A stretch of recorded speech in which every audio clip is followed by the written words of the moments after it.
bienvenido a un episodio más del podcast La Ciencia de la Pérdida de Peso. Soy el Dr. Donald Vega, director y fundador de Kilosophy Método 10K, con más de 23 años de experiencia en el ámbito de salud, y hoy vamos a hablar sobre un tema fascinante y es el medidor de glucosa continua o medidor continuo de glucosa, como quieran llamarlo, que consiste en un lector y un sensor, y básicamente cuando los ponemos en contacto pasa información, nos indica de manera continua en cuánto está la glicemia, que en este momento la tengo en 79 miligramos por decilitro, y eso que podemos ver ahí en sombreado celeste es el rango normal de glucosa, que lo tengo establecido entre 70 y 100 miligramos por decilitro, y como vemos durante el día me he mantenido en ese rango con unas pequeñas variaciones que ahora vamos a ampliar por qué se dan y qué información nos están ofreciendo a nuestro cuerpo en términos de metabolismo. Empezamos explicando qué es la glucosa en sangre. La glucosa en sangre es aquello que le llamamos normalmente el azúcar de la sangre y es una fuente primaria de energía para todas nuestras células. Sin embargo, no la única fuente. Pero en el caso de la glucosa debe mantenerse en un límite muy específico entre 70 y 100 miligramos por decilitro. Cada vez que el nivel de glucosa cae por debajo de este límite inferior, 70 miligramos por decilitro, se da una serie de reacciones que extrae glucosa de algunas células en nuestro hígado para ponerla en circulación y por lo tanto se regule nuevamente y entre dentro del rango. Lo mismo sucede cuando el nivel de glucosa en sangre se va por encima del límite superior y por supuesto existe una hormona que se llama insulina producida por el páncreas que lo que hace es devolver a esa glicemia que está muy alta en este momento otra vez al rango normal. ¿Y en dónde la deposita ese excedente de glucosa? Entonces pensemos, por ejemplo, si este es 70 y este es 100 y yo acabo de comer algo que me elevó la glucosa por encima de ese límite inferior, tal vez a 130, 140, 150, 160 miligramos por decilitro, el cuerpo lo que hace es tomar ese excedente y lo manda a guardar gracias a la función de la insulina. Entonces podríamos decir que la insulina sube en directa proporción a la escalada de glucosa por encima del límite superior, con la función de desaparecer ese exceso de glucosa y mandarlo a guardar a lugares seguros. Porque si esa glucosa permanece mucho tiempo elevada en sangre, se empieza a oxidar, una reacción que se conoce como glucosilación, que no es nada beneficiosa para nuestro cuerpo, entre otras cosas. Y ese límite debe mantenerse bastante estricto. Y esa es la función de la insulina. Ahora, cuando esa glucosa es depositada en dos lugares específicamente, uno es la masa muscular y el otro es el hígado, funciona como un banco energético. A nivel del hígado, la glucosa se almacena y más o menos podemos almacenar unos 100 gramos de glucosa. Repito, como excedente en sangre se manda y se guarda ahí, que pasa de llamarse glucosa a glucógeno una vez que muchas moléculas de glucosa se unen en una cadena bastante extensa, de nuevo conocida como glucógeno. En el momento en que el nivel de azúcar en sangre baja por debajo del límite inferior, entonces en ese momento el cuerpo libera glucosa almacenada en el hígado y empieza a ponerla nuevamente en circulación por una hormona inversa a la insulina que se llama glucagón. Ahora bien, la glucosa que es almacenada en la masa muscular, dependiendo del tamaño de la persona, puede llegar a unos 400 o 500 gramos en caso de personas muy musculosas, y esa glucosa también es almacenada, por lo tanto, en forma de glucógeno que puede ser utilizada por los músculos de manera explosiva, y hay evidencia, antes se creía que no, que esa glucosa también se puede invertir nuevamente en sangre, porque se creía que no existía la enzima que la saca del músculo hacia la sangre, pero hay evidencia que demuestra en la actualidad que eso sí es posible, y de hecho se da. Entonces, ya sabemos, la glucosa es una fuente de energía y debe mantenerse en un orden estrictamente entre 70 y 100 miligramos por decilitro para que todo esté transcurriendo de manera adecuada. Ahora, ¿por qué se inventa esto? Se inventa para ayudarle a los diabéticos tipo 2 y diabéticos tipo 1 a lidiar con el dolor constante de tener que estar punzándose, sacar la gotita de sangre, extraerse esa sangre, ponerla en una cintita medidora para averiguar en cuánto está su glucosa. Ahora, con solo una simple colocación, esto dura 14 días y las veces que la persona quiera hacerse el contacto, ahí aparece la medición de glucosa justo en ese momento. El que yo utilizo y he utilizado ya durante los últimos 3 años de manera continua, valga la redundancia, es medidor continuo de glucosa y yo lo he trabajado de manera continua porque a mí me gusta experimentar. No porque yo sea diabético, no porque sea diabético tipo 1 o 2 o 1.5, sino porque me gusta estar experimentando, demostrarle a la gente lo que pasa realmente cuando comemos algunas cosas, y no solo el tema de la comida, sino como lo vamos a ver ahora, cómo otras áreas de nuestro estilo de vida empiezan a afectarnos negativamente. Entonces, ¿cómo se utiliza este aparato? Para empezar, se venden separado el lector del sensor. El lector se compra una única vez. Por ejemplo, en Estados Unidos esto se utilizaba al principio, luego se creó una aplicación y el teléfono ya la tiene, y con solo pasar el teléfono cerca de esto por medio de Near Field Communication, que son las siglas en inglés NFC activado, se pasa la información al teléfono. En este caso se pasa al lector. En Latinoamérica todavía no se ha liberado la aplicación, entonces seguimos utilizando estos dos aparatos. Este aparato, por lo tanto, es el lector el que recibe toda la información y el sensor es el que está constantemente capturando información. El sensor viene en un aparatito pequeño disparador, trae una especie de hilo fuerte como si fuera una aguja. En el momento en que uno lo presiona, él simplemente dispara este aparato que tiene un adhesivo en toda su circunferencia. Además, yo tengo un parche protector que se compra por aparte para no estar golpeándolo en bordes y paredes, porque si no se despega y ya no sirve. Pero entonces lo instala, queda inmediatamente adherido y a partir de ahí se coloca con este aparato y nos dice hay que esperar 1 hora para iniciar la lectura. Durante esa hora el lector está haciendo toda la transcripción de información, codificando la información recibida desde este sensor, que solo funcionará con este lector. De igual manera con un teléfono, solo con el teléfono con el que se hizo la activación del del sensor. Y esa información a partir de la hora ya empieza a darnos un número cada vez que lo entramos en contacto. Lo interesante de esto es que este sensor está recuperando información a cada minuto de lo que está percibiendo en términos de glucosa en intersticios. Ya voy a ir ahí.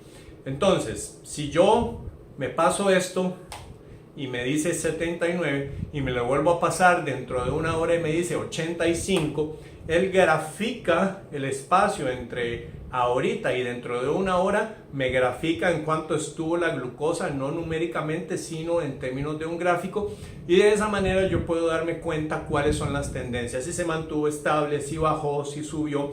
También, si la glucosa está subiendo abruptamente, inmediatamente nos tira una flecha que indica hacia arriba y dando a conocer entonces que la glucosa va escalando rápidamente. Si hay una flecha inclinada completamente hacia abajo, indica que la glucosa está cayendo muy rápidamente. Si está a 45 grados, está cayendo rápidamente, y si está así, la glucosa está más o menos estable. Lo mismo cuando la glucosa sube muy abruptamente, más o menos abruptamente, o se mantiene estable.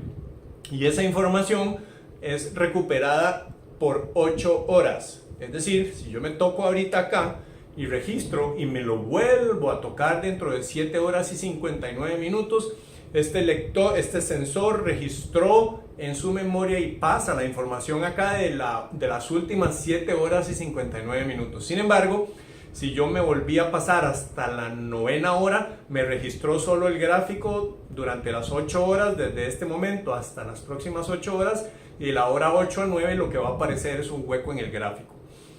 ¿Por qué es tan importante esto? Repito, para no estar punzándose en el caso de diabéticos tipo 1 y tipo 2 que necesitan conocer la tendencia de su glucosa para tomar decisiones inmediatas de qué hacer con la glucosa y la insulina, que es esta hormona que nos mantiene regulados. Ahora, no soy diabético, pero a mí me gusta investigar, y como les mencionaba anteriormente, esto yo lo hago ya desde hace unos 3 años y un poquito más, con el objetivo de demostrarle a la gente qué hacen los alimentos por un lado, y si quieren pueden buscar en nuestro Instagram, Kilosophy_nutrición, en donde está una serie de experimentos comiendo, qué sé yo, que mucha gente asocia que es algo mucho mejor, un Whopper vegetariano, por ejemplo, en lugar de un Whopper normal. Entonces hago la comparación y vemos cómo claramente hay una diferencia, y como no trae carne, no trae grasa real, entonces la velocidad de absorción de la glucosa en el Whopper vegetariano es mucho más rápida, hay un pico más elevado. Y todas esas cosas me gusta demostrarlo, pero también algo de lo que voy a hablar, y es como nuestro estilo de vida afecta totalmente la glucosa en sangre. Ahora, un detalle importante es que esto no está midiendo glucosa en sangre, esto mide glucosa en intersticios, que es el espacio que está comprendido entre el músculo y la piel. Esto que yo estoy jalando, este hueco que se ve acá, precisamente es el intersticio. Entonces yo tengo el músculo y jalo esa piel, esta zona que está acá, subcutánea, es donde esto penetra y está registrando. Pues resulta que lo que sucede en sangre, más o menos entre 10 a 15 minutos después, termina reflejándose en intersticios. Por lo tanto, lo que yo registro aquí va, entre comillas, 15 a 10 minutos atrasado en relación a lo que está pasando en la glucosa en sangre. Entonces, esto lo menciono porque es importante en el caso de un diabético tipo 1 o diabético tipo 2 muy descompensado, que necesitan inyectarse insulina y se está sintiendo descompensado completamente. No debería tomar decisiones en relación a lo que esto dice, porque de pronto su glucosa está en 60. Si se la toma con el dedo, que es la glucosa de la sangre, esa sí es directa. Pero aquí de pronto le está reflejando 80. Y es que hasta dentro de 10 a 15 minutos el intersticio va a reflejar lo que verdaderamente está sucediendo en la sangre, que vamos a ver acá. Y podría tomar la decisión, por ejemplo, de usar menos insulina porque vio que aquí está en 80, pero en realidad la tiene en 60 y el límite inferior es 70, y la persona no toma las precauciones en ese momento y se termina tomando la decisión equivocada. Entonces, cuando una persona se está sintiendo mal, lo que se recomienda es hacerse la glucosa en sangre para saber exactamente si tiene que tomar decisión de inyecciones de insulina, qué hacer y qué dosis utilizar. Esto también trae, si lo podemos ver ahí, un huequito en donde también podemos hacer medición con tiritas de glucosa. Entonces yo puedo tener la medición para no estar con esa incomodidad, y si me siento realmente mal le pongo la tirita, me punzo, saco la sangre, la gotita, y esto me da acá la glucosa real en sangre en ese momento, no la de intersticios. Nada más lo menciono por si acaso alguien va a hacer uso de esta información para que entienda qué es lo que realmente se está midiendo en caso de una emergencia y se esté sintiendo mal. Siempre acuda inmediatamente a hacer la lectura en la tirita. No se base en esto porque esto va un poquito retardado. Muy bien, dicho lo anterior, esto está codificado para que dure 14 días. Estos 14 días, entonces, en mi caso, a mí me quedan menos de 24 horas con este sensor, y al día siguiente de que se acaba, me lo paso para el otro lado. La idea es que uno vaya turnando uno con el otro. ¿Y por qué podría y sería una buena idea utilizar esto si yo no soy diabético tipo 2 o diabético tipo 1? Que de hecho, por regulación de algunos países, actualmente la empresa Abbott, por ejemplo, solo puede anunciarlo para diabéticos tipo 2 o tipo 1, pero yo, que me dedico al tema de promoción con una base científica en temas de estilo de vida, recordando un poco luz solar, ciclos de sueño, cargas electromagnéticas, pensamiento, respiración, hidratación, ejercicio, termoterapia, manejo de estrés y alimentación, es interesante ver cómo todos estos elementos también actúan influenciando la forma en cómo se mueve la glucosa en sangre. Dicho sea de paso, si todavía no se ha suscrito y le gusta nuestro contenido, por favor hágalo, y de esa manera nos apoya a nosotros, y así usted recibirá una información y una notificación cada vez que estamos sacando nuevos videos, de los más largos, más explicativos, o de más cortitos con información más precisa. Pero es una buena forma de que usted pueda estar informado constantemente del material que nosotros estamos generando. Y repito, a mí me gusta trabajar con una base científica, con evidencia científica, y es siempre de lo que estoy hablando, no son opiniones personales solamente. Muy bien, entonces, ¿cómo utilizo yo esto y por qué lo utilizo si no soy diabético? Bueno, para empezar, nosotros promovemos alimentación carnívora, somos expertos en el tema low carb, así como en la alimentación keto, ya desde hace más de 20 años en este país, en Costa Rica. Entonces, obviamente, como es una alimentación baja en carbohidratos, y el hecho de que nosotros trabajemos en Kilosophy proponiendo ese tipo de alimentación es porque estamos convencidos de que la mayoría de la gente no puede soportar la cantidad de carbohidratos que se les manda a comer tradicionalmente.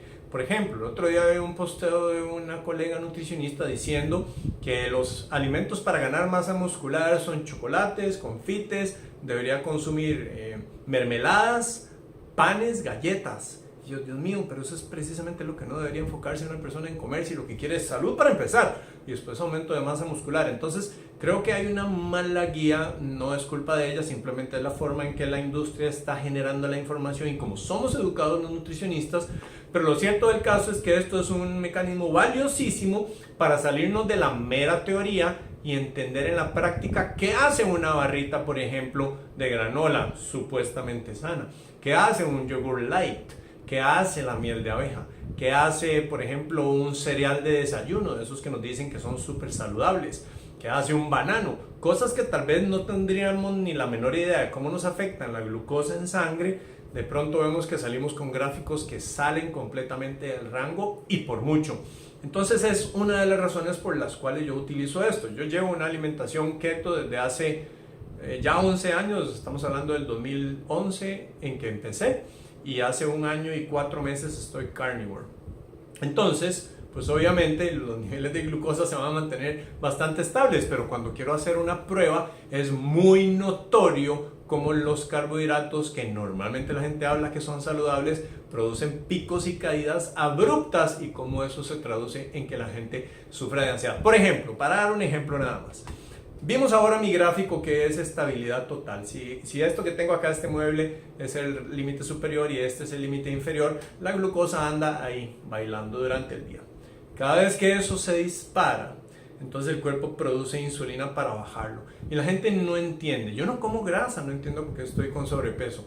Claro, porque comen cosas que jamás asociarían, tal vez una bebida gaseosa. Bueno, tal vez eso es más lógico. Una limonada con azúcar es súper saludable porque es una limonada o un jugo de naranja. Pero cuando se dan cuenta y miden esto, se descubre realmente cómo se afecta la glucosa en sangre y cómo hay picos enormes. Entonces, ¿qué pasa si la glucosa, recordando, ¿verdad? Este mueble es el límite superior, el límite inferior. ¿Qué pasa si la glucosa se me disparó abruptamente? El cuerpo me la va a tirar para abajo muy rápido.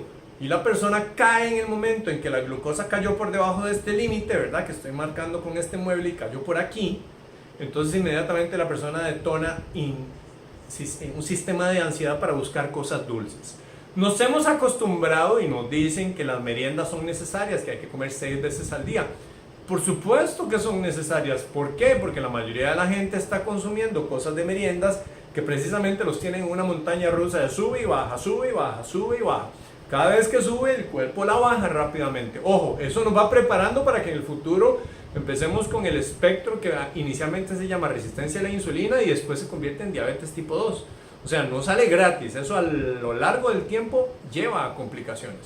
Pero en el momento que la glucosa en sangre cae rápidamente, esa persona empieza con ansiedad y necesita comer algo dulce.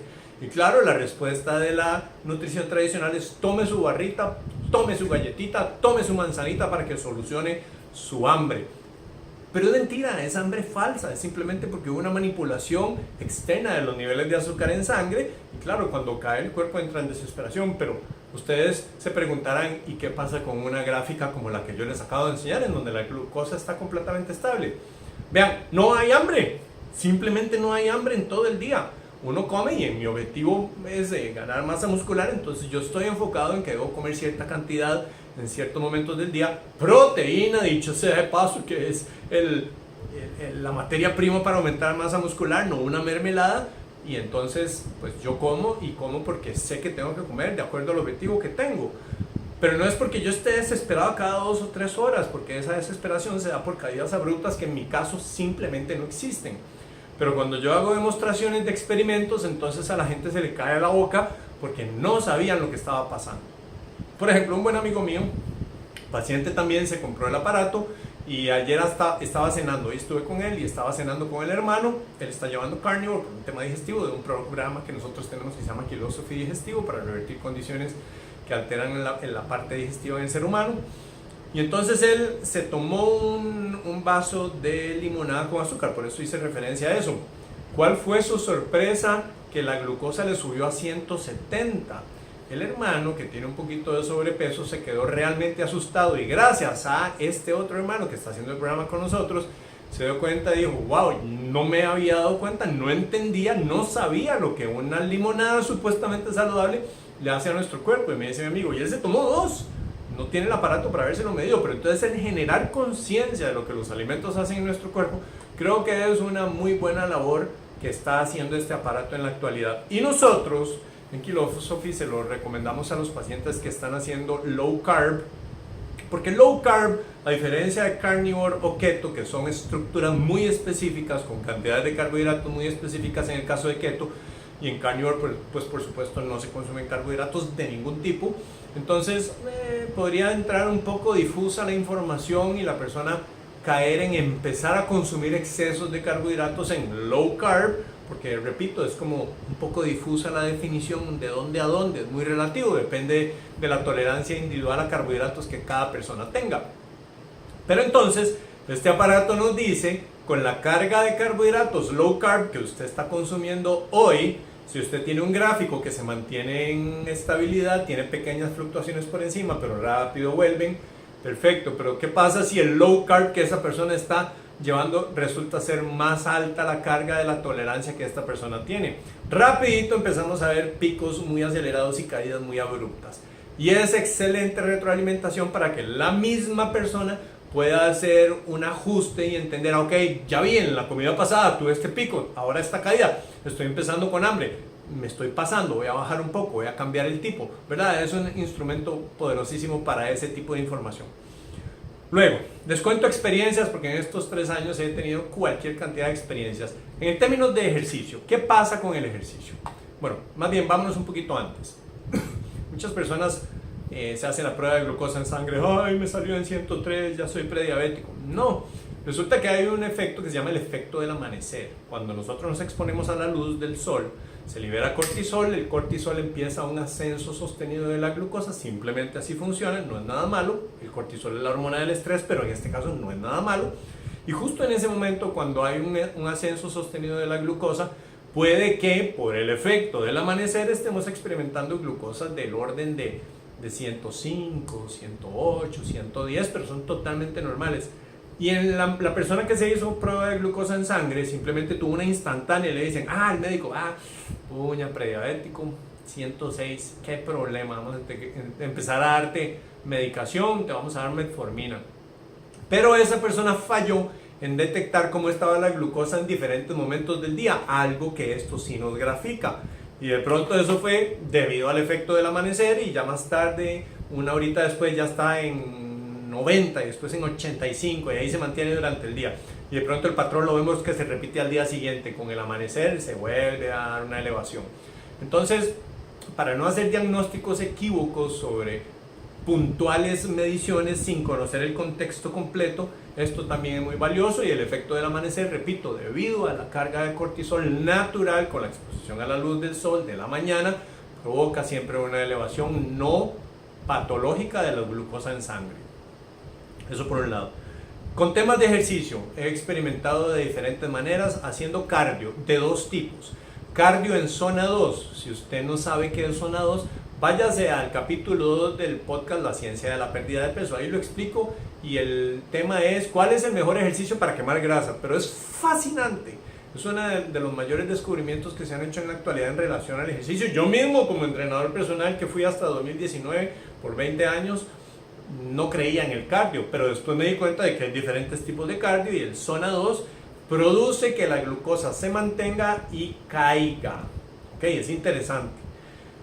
Por otro lado, cuando hacemos cardio de muy alta intensidad, por ejemplo, artes marciales, defensa personal, intervalos de alta intensidad, High Intensity Interval Training, el HIIT, Tabatas, sprints de 100, 200 metros planos, intervalos de 2 minutos dándole intenso y descansando 3 minutos, repetidos 6 veces. Cualquiera que usted diga de intervalos de alta intensidad, usted va a experimentar una elevación en la glucosa totalmente natural. Pero ¿y de ahí por qué? De pronto usted se va y se hace una prueba donde el médico fue en ayunas, pero fue y entrenó antes a las 6 de la mañana y su cita era a las 8, pero fue en ayunas. Cuando llega, tiene la glucosa en 140. ¡Pam! Diabético, pobrecito.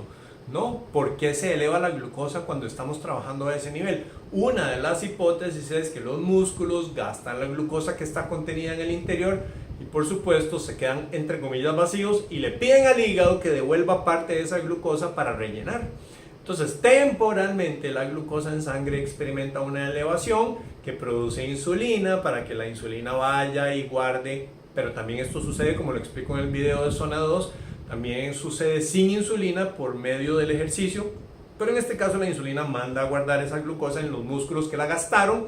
Y en ese periodo de transición de glucosa del hígado hacia el músculo, pues por supuesto pasó por sangre y se experimenta una elevación. Y yo lo veo en el gráfico. Yo estoy haciendo deadlift, por ejemplo, no sé, 6 sets entre 300, ¿cuánto es? 325 libras, 6 sets de entrenamiento de peso libre.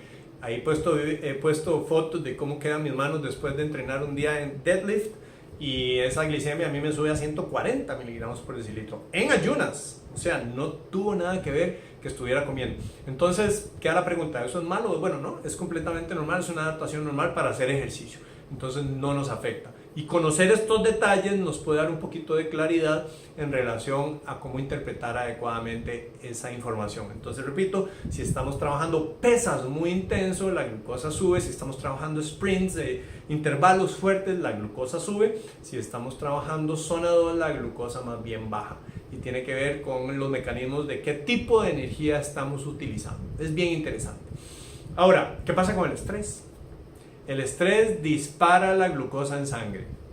Me pasó hace como un mes, tuve una situación bastante complicada. Tuve una discusión enérgica en ayunas y pude ver cómo mi glucosa pasó de 85, que es donde normalmente está, y ascendió rápidamente en el lapso de una hora, subió y bajó a 138 miligramos por decilitro. En ayunas, por una discusión. Entonces recordemos, el estrés que hace libera cortisol y adrenalina. ¿Qué hace el cortisol? Saca del hígado azúcar para ponerla en circulación, porque se supone que estamos bajo ataque y entonces el cuerpo busca cómo mandar energía a circulación para que esté disponible para los músculos. Entonces es un mecanismo de preparación y activación del sistema para la eventualidad en donde tengamos que, ¿verdad? Siempre se dice salir corriendo o defendernos. Entonces hay una elevación. Ahora, eso es un estrés agudo, pasó, pero ¿qué pasa cuando una persona está con estrés crónico?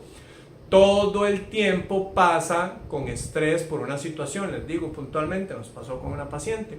Ella me dice, vieras que estoy comiendo y normalmente mi glicemia anda por 110, 120, estoy comiendo keto. El otro día desayuné huevos y chorizo y estuve en una parrillada y mi glucosa en 140. Yo, ok, bueno, la próxima vez que vuelva a elevarse enormemente, porfa, me mandas un mensaje para entender qué es lo que pasó. Me dice, vieras que hoy desayuné huevos y chorizo. A las 10 de la mañana experimenté una elevación de glucosa a 160. Y yo le dije, ¿qué pasó en ese momento? ¿Qué comiste? Me dice, no, nada, lo del desayuno nada más. ¿Y qué más pasó? Y me dice, bueno, en realidad se sucedió algo. Resulta que yo cuido a un paciente y ese paciente no es mi responsabilidad, pero de una u otra manera yo terminé con la responsabilidad. Teníamos una cita donde el médico, llegamos a la cita, nos cancelaron la cita en el momento que habíamos llegado. Vea, usted no sabe cómo me puse yo la gritada que le pegué al médico. ¿Y a qué hora fue eso? Me dice, a las 10 de la mañana, justo en el momento en que tuvo esa elevación a 160, después de haber comido keto, en donde el haber comido desayuno, huevos y chorizo jamás le tiene que elevar la glicemia a ese nivel. Vean qué interesante. Entonces, ¿qué pasa con una persona? Por ejemplo, hablemos del caso de ella, es una persona que termina cuidando a alguien que no es su responsabilidad. ¿Qué nivel de frustración puede tener? ¿Cómo le afecta eso en su vida? ¿Cómo genera una carga emocional? Ya no es un evento estresante agudo, es un evento estresante crónico. Eso hace que el nivel de glucosa en sangre se dispare, se mantenga alto. El cuerpo tiene que compensar generando insulina y si esa persona lo que quería era perder grasa corporal, está comiendo keto perfecto, está haciendo todo al pie de la letra, pero su carga de estrés no la maneja. Vamos, no es que uno se adjudica la carga de estrés y dice yo voy a ser estresado, no, simplemente hay técnicas para manejarlo que nosotros enseñamos en nuestro programa, pero la persona considera que no, eso no es tan importante para mí. Pero ¿qué pasa cuando tenemos la evidencia clarísima? Esa persona está con niveles altos de azúcar en sangre continuamente, con liberación de insulina. Adivinemos qué hace la insulina. no solo nos manda a guardar la glucosa excedente en sangre, también produce excesos de glucosa cuando los músculos y el hígado están llenos y me los manda a guardar en forma de grasa de reserva, y la grasa de mis células, de los adipocitos, no permite que se utilice, le pone un freno al uso de la grasa. Entonces esta persona no pierde peso, no avanza y dice, pero qué raro, yo estoy haciendo todo al pie de la letra. Sí, pero ¿qué pasó con el nivel de estrés? Vea, ahí lo tiene evidenciado, ahí está, son niveles continuamente altos, aunque usted esté comiendo keto. Por eso nosotros promovemos enormemente hacer una transformación en la forma en cómo vivimos y no en cómo comemos.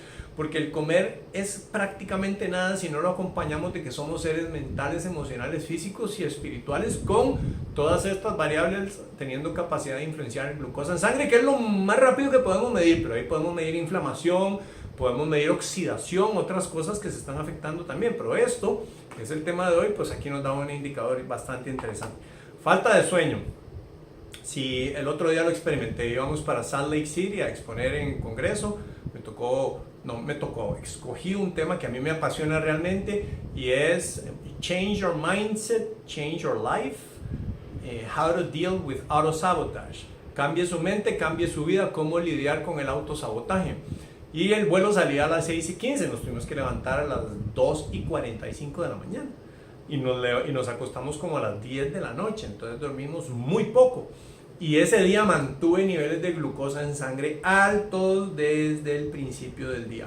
Sumado al efecto del amanecer, el cortisol y la luz artificial, porque obviamente estábamos en el aeropuerto, el hecho de dormir mal ya está identificado.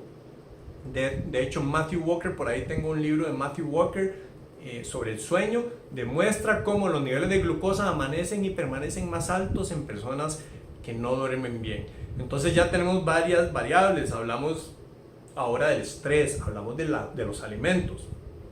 Obviamente, si yo me tomo una Coca-Cola, experimento un nivel de azúcar en sangre muy elevado, muy rápido. Hicieron un experimento, me llamó la atención, y lo menciono en un podcast que hicimos también con una doctora paciente, en donde una lata de Coca-Cola tiene 8 cucharaditas de azúcar en sangre. Nuestro cuerpo, ¿cuánta glucosa maneja en sangre en cualquier momento? De 4 a 6 gramos. Y una cucharadita son 5 gramos, y una Coca-Cola tiene 8 gramos. O sea, supera 8 veces la cantidad de una lata de Coca-Cola, la glucosa que tenemos en sangre. Nuestra glucosa no se nos sube a 300 o 400 porque tenemos la insulina, pero la insulina tiene la función de mandar a guardar. Entonces, por supuesto que el nivel de glucosa en sangre se ve afectado por lo que comemos. Dicho ya muchas veces, alimentos procesados altos en azúcares, alimentos con productos químicos, alimentos que son refinados, nos disparan el azúcar en sangre. Frutas, la gran mayoría nos dispara el azúcar en sangre. Proteínas, grasas, nos hacen que el nivel de glucosa en sangre esté estable. Entonces, bueno, ahí más o menos ustedes se van dando cuenta porque es que nosotros promovemos tanto una alimentación más baja en carbohidratos, obviamente también la keto y la carnívora en casos específicos que la persona lo requiere. Y tenemos también entonces el tema del sueño, vimos cómo el ejercicio afecta la glucosa en sangre. Y termoterapia, que es una técnica que nosotros promovemos y le enseñamos a nuestros pacientes dentro de las 10 claves biológicas, es como mágico, es interesantísimo, y es exposición a agua con altas cantidades de hielo para provocar una serie de efectos que nosotros le explicamos a los pacientes: bajar inflamación, revertir condiciones, acelerar 10 veces más rápido la pérdida de grasa corporal. 10 veces, no una ni dos, 10 veces más rápido la pérdida de grasa corporal. ¿Y qué pasa con el azúcar en sangre? Súper interesante, pasa exactamente, y de hecho el mecanismo es el mismo que sucede cuando uno realiza zona 2. Entonces las exposiciones que yo hago, termoterapia, de meterme media hora en una tina con son 80 kilos de hielo, o sea, son 40 kilos, son como casi 88 libras de hielo. Entonces en media hora yo me meto, tengo una lectura inicial, por ejemplo ayer que lo hice la última vez, lectura inicial de 72 miligramos por decilitro.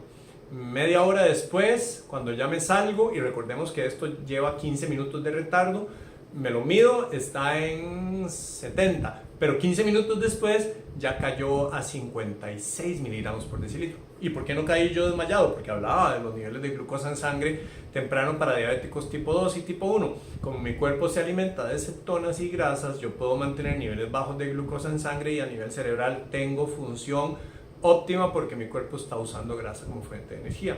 Entonces es ahí la importancia también de una alimentación que promueva la creación de cetonas, aparte de todo el proceso antiinflamatorio que generan y obviamente también la parte epigenética que sabemos que funciona para revertir condiciones crónicas degenerativas. Pero en todo caso, baja muy rápido la glucosa en sangre. O sea, activa los canales que se conoce como el transportador GLUT4, que es como una pajilla, un popote que chupa glucosa de la sangre y la mete en los músculos sin hacer ejercicio, haciendo termoterapia. Y la evidencia clarísima en el glucómetro, bueno, en el medidor de glucosa continua, como inmediatamente se me viene para abajo 20, 30 puntos. Si duro 30 minutos, más o menos son 20 a 30 puntos. Si duro 40 minutos, me baja como 40 puntos. Entonces he empezado en 100 y termino en 60. Y es interesantísimo cómo un mecanismo totalmente natural y biológico puede ayudar a que nosotros experimentemos rápidos resultados en términos de glucosa en sangre. Bueno amigos, en realidad esto es un tema apasionante, ya me llevo mis 35 minutos, entonces quería hablarles un poquito sobre esto, cómo se quita. Simplemente se jala en el momento en que se acabó y listo, no duele, la instalación no duele, repito, se utiliza a cada 14 días. Y la persona pues obviamente está en la libertad, si lo quiere para investigación y darse una idea, lo hace los primeros, un mes digamos, y ya después no lo vuelve a usar y por allá lo vuelve a usar otro mes. O como en mi caso, que yo soy un obsesivo y me gusta estar investigando siempre, entonces pues llevo 3 años continuamente de estar utilizando y se lo recomiendo para tener un mecanismo de medición de cómo su estilo de vida, el estrés en particular, afecta la glucosa en sangre y por supuesto los alimentos, para que hagan con una buena guía además un ajuste en sus alimentos. Muy bien amigos, muchas gracias por estar presentes en este podcast y ahí les vamos a estar pasando más información reciente. Por ejemplo, mañana mismo salgo para un congreso en Santa Bárbara. Es el congreso científico más reconocido en el ámbito de la salud metabólica y toda esta información es para ustedes y ahí estoy yo constantemente grabando para ayudarles a ustedes a mejorar sus vidas. Recuerden suscribirse para que les llegue la información de cuando tenemos nuevos episodios. Que pasen una excelente noche, día o mañana, dependiendo de la hora en que esté viendo esto. Nos vemos en la próxima.